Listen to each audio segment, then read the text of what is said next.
Hello friends, welcome to Srushti's kitchen. ಇವತ್ತಿನ ನಮ್ಮ ರೆಸಿಪಿಯಲ್ಲಿ ಹಸಿ ಹಲಸಂದೆ ಕಾಳಿನ ಮಸಾಲ ಗ್ರೇವಿ ಮಾಡೋಣ. ಈ ಕಾಳಲ್ಲಿ ಯಾವಾಗಲೂ ನಾವು ಹುಳಿನೇ ಮಾಡ್ತೀವಲ್ಲ, ಇವತ್ತಿನ ದಿನ ಹುಳಿ ಮಾಡ್ತೀರಾ ಮಸಾಲ ಗ್ರೇವಿ ಹೇಗೆ ಮಾಡೋದಂತ ನೋಡೋಣ. ಬಿಸಿ ಬಿಸಿ ರಾಗಿ ಮುದ್ದೆ ಹೊಟ್ಟಿಗಾಗ್ಬೋದು, ಚಪಾತಿ ದೋಸೆಗಾಗ್ಬೋದು ಅಥವಾ ಪೂರಿಗಾಗ್ಬೋದು. ತುಂಬ ಅಂದರೆ ತುಂಬ ಚೆನ್ನಾಗಿರುತ್ತೆ ಈ ಮಸಾಲ ಗ್ರೇವಿ. ಹೇಗಿದ್ದರೂ ಹಸಿ ಕಾಳಿನ ಸೀಸನ್ ಅಲ್ವಾ ಈಗ. ಸೊ ಹಾಗಾಗಿ ಮಸಾಲ ಗ್ರೇವಿ ಹೇಗೆ ಮಾಡೋದು, ಅದಕ್ಕೆ ಬೇಕಾಗಿರೋ ಇಂಗ್ರೀಡಿಯೆಂಟ್ಸ್ ಏನು ನೋಡೋಣ ಬನ್ನಿ ಫ್ರೆಂಡ್ಸ್. ಈ ರೆಸಿಪಿನ ಮಾಡಲಿಕ್ಕೆ ನಾನಿಲ್ಲಿ ನಿಮಗೆ ನೋಡಿಸ್ತಾ ಇದ್ದೀನಿ. ಒಂದು 3 ಬದನೆಕಾಯಿ, 1 ಆಲೂಗಡ್ಡೆ, 2 ಟೊಮ್ಯಾಟೊ.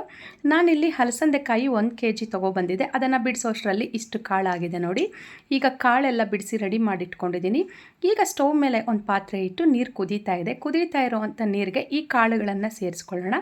ಕಾಳುಗಳನ್ನು ಸೇರಿಸಿದ ಮೇಲೆ 2 ಟೊಮ್ಯಾಟೊ ನೋಡಿ, ಚೆನ್ನಾಗಿ ಹಣ್ಣಾಗಿರೋವಂಥ ಟೊಮ್ಯಾಟೊ, ಅದನ್ನು ಸಹ ಕಾಳು ಹೊಟ್ಟಿಗೆ ಹಾಕಿ ಇದನ್ನು ಸ್ವಲ್ಪ ಕುಕ್ ಮಾಡ್ಕೊಳ್ಳೋಣ. ಈಗ ಲಿಡ್ ಕ್ಲೋಸ್ ಮಾಡ್ತಾ ಇದ್ದೀನಿ. ಅಷ್ಟರಲ್ಲಿ ನಾವು ಮಸಾಲ ಪೇಸ್ಟ್ ರೆಡಿ ಮಾಡ್ಕೊಳ್ಳಿಕ್ಕೆ ಸ್ಟವ್ ಮೇಲೆ ಒಂದು ಪ್ಯಾನ್ ಇಟ್ಟು ಒಂದು ಸ್ವಲ್ಪ ಎಣ್ಣೆಯನ್ನು ಸೇರಿಸ್ಕೊಂಡು ಇದಕ್ಕೆ ಕಟ್ ಮಾಡಿ ಇಟ್ಕೊಂಡಿರೋವಂಥದ್ದು ಸಣ್ಣ ಸೈಜ್ 2 ಈರುಳ್ಳಿ, 4-5 ಎಸಳಷ್ಟು ಬೆಳ್ಳುಳ್ಳಿ, ಒಂದು ಸ್ವಲ್ಪ ಚಕ್ಕೆ, ಸ್ವಲ್ಪ ಲವಂಗನ ಇದಕ್ಕೆ ಸೇರಿಸ್ಕೊಳ್ಳೋಣ. ಇದನ್ನೆಲ್ಲ ಸ್ವಲ್ಪ ಚೆನ್ನಾಗಿ ಫ್ರೈ ಮಾಡ್ಕೊಳ್ಳೋಣ. ಇದನ್ನು ರುಬ್ಕೊಳ್ಳಿಕ್ಕೆ ಬೇಕಾಗುತ್ತೆ. ಹಸಿದು ಹಾಕೋದಕ್ಕಿಂತ ಈ ರೀತಿಯಾಗಿ ಫ್ರೈ ಮಾಡಿ ಹಾಕೋದ್ರಿಂದ ನಮಗೆ ಇಲ್ಲಿ ಗ್ರೇವಿ ಅನ್ನೋದು ಚೆನ್ನಾಗಿರುತ್ತೆ. ಈಗ ಸ್ಟವ್ ಆಫ್ ಮಾಡ್ಕೊಳ್ತಾ ಇದ್ದೀನಿ. ಈಗ ಒಂದು ಮಿಕ್ಸಿ ಜಾರ್ ತೊಗೊಂಡು ಇದಕ್ಕೆ ಹಸಿಕಾಯಿನ ಸ್ವಲ್ಪ ಸೇರಿಸ್ಕೊಳ್ತಾ ಇದ್ದೀನಿ. ಒಂದು 2 ಟೇಬಲ್ ಸ್ಪೂನ್ ಅಷ್ಟಿರುತ್ತೆ. ಹಸಿಕಾಯಿ ಸ್ವಲ್ಪ ಸೇರಿಸ್ಕೊಂಡು ನಾವು ಫ್ರೈ ಮಾಡಿಟ್ಕೊಂಡಿರೋವಂಥ ಈರುಳ್ಳಿ ಬೆಳ್ಳುಳ್ಳಿ ಇದೆ ಅಲ್ವಾ, ಅದನ್ನು ಇದಕ್ಕೆ ಹಾಕ್ಕೊಳ್ತಾ ಇದ್ದೀನಿ. 1 ಇಂಚಷ್ಟು ಹಸಿ ಶುಂಠಿ ಹಾಕಿದ್ದೀನಿ. ವಿಡಿಯೋ ಕ್ಲಿಪ್ ಇಲ್ಲಿ ಮಿಸ್ ಆಗಿದೆ, ನೀವು ಸೇರಿಸ್ಕೊಳ್ಳಿ. ನಂತರ ಇದಕ್ಕೆ ಸ್ವಲ್ಪ ಖಾರದ ಪುಡಿ, ಅಚ್ಚ ಖಾರದ ಪುಡಿ 1 ಟೀ ಸ್ಪೂನಷ್ಟು ಹಾಕ್ಕೊಳ್ತಾ ಇದ್ದೀನಿ. ನಿಮ್ಮ ಖಾರಕ್ಕೆ ತಕ್ಕ ಹಾಗೆ ನೀವು ಹಾಕ್ಕೊಳ್ಳಿ. ಅಚ್ಚ ಖಾರದ ಪುಡಿ 1 ಟೀ ಸ್ಪೂನ್, ಧನಿಯಾ ಪುಡಿ 1 ಟೇಬಲ್ ಸ್ಪೂನಷ್ಟು ಹಾಕ್ಕೊಳ್ತಾ ಇದ್ದೀನಿ. ಹಾಗೆಯೇ ಒಂದು ಸ್ವಲ್ಪ ಕೊತ್ತಂಬರಿ ಸೊಪ್ಪನ್ನು ಇದಕ್ಕೆ ಸೇರಿಸ್ಕೊಂಡು ನಾವು ಟೊಮೊಟೊ ಬೇಯಲಿಕ್ಕೆ ಇಟ್ಟಿದ್ವಲ್ಲ ಕಾಳಿನೊಟ್ಟಿಗೆ, ಅದನ್ನು ತೆಗೆದಿದ್ದೀನಿ ನೋಡಿ. ಹಾಗೆಯೇ ಒಂದು ಸ್ವಲ್ಪ ಕಾಳನ್ನು ಸಹ ನಾನು ಇಲ್ಲಿ ರುಬ್ಲಿಕ್ಕೆ ತೊಗೊಂಡಿದ್ದೀನಿ. ಅದನ್ನೆಲ್ಲ ಸೇರಿಸ್ಕೊಂಡು ಮಿಕ್ಸಿ ಜಾರ್ಗೆ ಹಾಕಿ ಪೇಸ್ಟ್ ಮಾಡಿ ಪಕ್ಕಕ್ಕೆ ಇಟ್ಕೊಳ್ಳಿ. ಈಗ ಕಾಳಿಲ್ಲಿ ಒಂದು 50% ಅಷ್ಟು ಬೆಂದಿದೆ ಅಂದಾಗ ಇದಕ್ಕೆ ಆಲೂಗಡ್ಡೆ ಹಾಗೂ ಬದನೆಕಾಯಿಯನ್ನು ಸೇರಿಸ್ಕೊಂಡು ರುಚಿಗೆ ತಕ್ಕಷ್ಟು ಉಪ್ಪು, 1 ಚಿಟಿಕೆಯಷ್ಟು ಅರಿಶಿನ ಪುಡಿನ ಸಹ ಇದಕ್ಕೆ ಸೇರಿಸ್ಕೊಳ್ಳಿ. ಈಗ ಮಿಕ್ಸಿ ಜಾರ್ಗೆ ನೋಡಿ, ಈ ಟೊಮೆಟೊ ಸ್ವಲ್ಪ ಹಾರಲಿಕ್ಕೆ ಬಿಟ್ಟಿದ್ದೆ, ಅದರ ಮೇಲಿನ ಸಿಪ್ಪೆ ಎಲ್ಲ ತೆಗೆದು ರೆಡಿ ಮಾಡಿಟ್ಟಿದ್ದೀನಿ. ಈಗ ಟೊಮೆಟೊನು ಸಹ ಮಿಕ್ಸಿಗೆ ಹಾಕ್ಕೊಳ್ಳೋಣ. ಈ ರೀತಿ ಬೇಯಿಸಿ ಹಾಕೋದ್ರಿಂದ ನಮಗೆ ಚೆನ್ನಾಗಿ ನುಣ್ಣಗಾಗುತ್ತೆ. ಅದರೊಟ್ಟಿಗೆ ಬೆಂದಿರೋ ಅಂಥದ್ದು ಒಂದು ಸ್ವಲ್ಪ ಕಾಳನ್ನು ಸಹ ತೊಗೊಂಡಿದ್ದೀನಿ ರುಬ್ಲಿಕ್ಕೆ.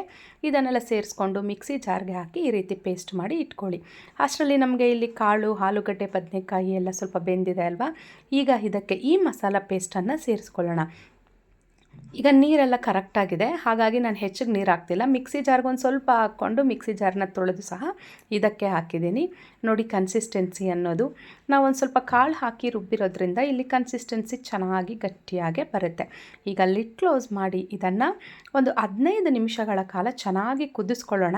ನಂತರ ಇಲ್ಲಿ ನಾವು ಮುಚ್ಚಳನ ಓಪನ್ ಮಾಡಿದಾಗ ಘಮ ಘಮ ಅಂತ ಒಳ್ಳೆ ಫ್ಲೇವರ್ ಬರ್ತಾ ಇರುತ್ತೆ. ಅಷ್ಟು ಟೇಸ್ಟಿಯಾಗಿರುತ್ತೆ ಈ ಹಸಿ ಹಲಸಂದೆ ಕಾಳಿನ ಮಸಾಲ ಗ್ರೇವಿ. ಈ ರೀತಿಯಾಗಿ ಕುದಿಲಿಕ್ಕೆ ಬಿಟ್ಬಿಡಿ. ಒಂದು 15-20 ನಿಮಿಷಗಳ ಕಾಲ ನಮಗೆ ಈ ಸಾರು ಕುದಿಬೇಕು, ಆಗಲೇ ಒಳ್ಳೆ ಟೇಸ್ಟ್ ಬರುತ್ತೆ. ಈಗ ಚೆಕ್ ಮಾಡ್ಕೊಳ್ತಿದ್ದೀನಿ ಇಲ್ಲಿ ನಾನಿಲ್ಲಿ ಕಾಳು ಹಾಗೆಯೇ ನಾವು ಹಾಕಿರೋವಂಥ ಆಲೂಗಡ್ಡೆ, ಬದನೆಕಾಯಿ ಎಲ್ಲ ಕರೆಕ್ಟಾಗಿ ಬೆಂದಿದೆಯಾ ಇಲ್ವಾ ಅಂತ ಚೆಕ್ ಮಾಡ್ತಿದ್ದೀನಿ. ಕರೆಕ್ಟಾಗಿ ಬೆಂದಿದೆ. ಕನ್ಸಿಸ್ಟೆನ್ಸಿ ಸಹ ನಮಗೆ ಇಲ್ಲಿ ಕರೆಕ್ಟಾಗಿ ಬಂದಿದೆ, ತುಂಬ ನೀರಾಗೂ ಇಲ್ದಿರ.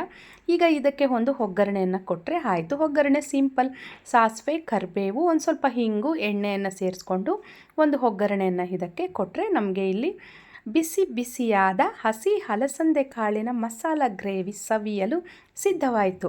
ಆಹಾ, ಬಾಯಲ್ಲೇ ನೀರು ಬರುತ್ತೆ, ಅಷ್ಟು ರುಚಿಯಾಗಿರುತ್ತೆ ಇದು. ಮುದ್ದೆ ಹೊಟ್ಟಿಗೆ ನನಗಂತೂ ತುಂಬ ಇಷ್ಟ ಆಗುತ್ತೆ. ಚಪಾತಿಗಿಂತ ಮುದ್ದೆ ಹೊಟ್ಟಿಗೆ ನನಗೆ ಈ ಥರ ಕಾಳುಗಳ ಸಾರು, ಸೊಪ್ಪು ಸಾರು ತುಂಬ ಅಂದರೆ ತುಂಬ ಇಷ್ಟ ಆಗುತ್ತೆ. ನೀವು ಸಹ ಹೇಗಿದ್ದರೂ ಕಾಳಿನ ಸೀಸನ್ ಅಲ್ವಾ ಈಗ. ಹಸಿ ಹಲಸಂದೆ ಕಾಳು ಹಾಕ್ಬೋದು, ಅವರೆಕಾಳು ಹಾಕ್ಬೋದು. ಸೀಸನ್ನಿಗೆ ಒಂದು ಸರಿ ಮಾಡಿಕೊಂಡು ಬಿಸಿ ಬಿಸಿ ಮುದ್ದೆ ಮಾಡಿಕೊಂಡು ಈ ಚುಮ್ಮು ಚುಮ್ಮು ಚಳಿಗೆ ನೀವು ಸವಿಯಿರಿ. ನಾನು ಮಾಡಿದ್ದ ಈ ರೆಸಿಪಿ ನಿಮಗಿಷ್ಟ ಆಯಿತು ಅಂತ ನಾನು ಭಾವಿಸ್ತಿದ್ದೀನಿ.